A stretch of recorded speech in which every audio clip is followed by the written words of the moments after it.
well, the very end of September, a storm by the name of Helene had hit, and it got pretty bad. Of course, there was, I think, 48 people that were displaced that they know of.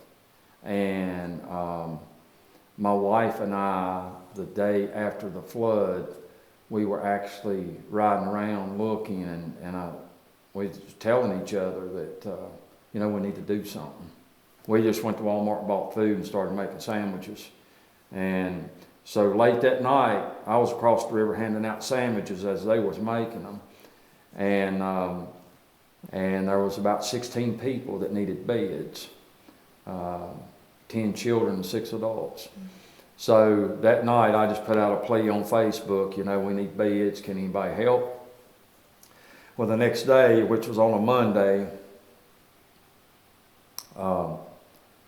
the back of the church back here looked like Grand Central Station. People just started flooding in from everywhere, and they said, do you need water? Do you need this? And, just one thing led to another, and God just opened the door, and we had people working and stacking and then opening up rooms, trying to get rooms ready in case people needed to come and stay. And just one thing led to another, and here, 30 some days later, we're still working with it. So, have you kept up with any victims from that? Oh, yeah. Those first few nights? Can you tell me about them?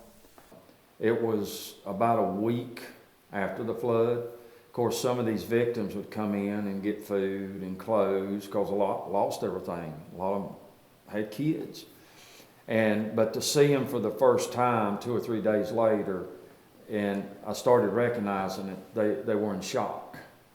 They were in total shock. They didn't know what they were going to do, because they made a comment to my wife and myself, said nothing like this has ever happened to us. But one night, about a week after the flood hit, there was 4 families from this trailer court, and they happened to all be here, maybe 5. But anyway, that was the first time they'd seen each other since the night of the flood. And it was kind of amazing. It was like a reunion for them,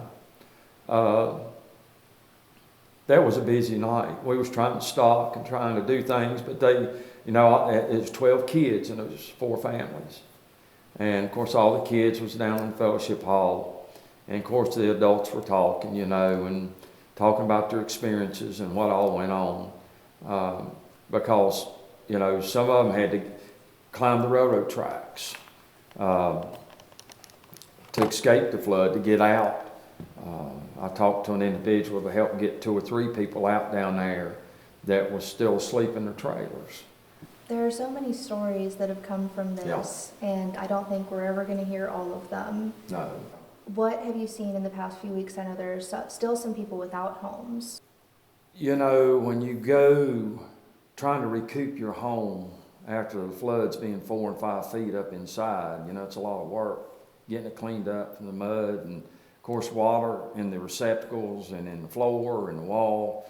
It takes a while, and one lady come up out of Tennessee and she wrote me 3 different checks, and I talked to her on the phone, and the day I was able to meet her, of course, it was busy. My phone rang constantly for a month, and but the day she showed up, my phone was ringing, and somebody said, this lady out of Tennessee wants to talk to you. So I walked over, and she told me who she was. I talked to her the day before, and she come in the church and looked at what we were doing, and I looked at the supplies. And so we walked back outside.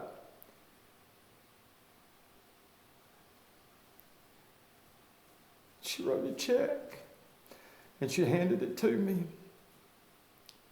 And she said, I've done my job, now you do yours. And she showed back up 2 more times after that. So, when I say God opened the door, He opened the doors. And people answered the call. And if it wasn't for that, we wouldn't be able to do what we done, you know. We was just a middleman, you know. It's been an amazing walk this last month or so, yeah. I'll never be the same.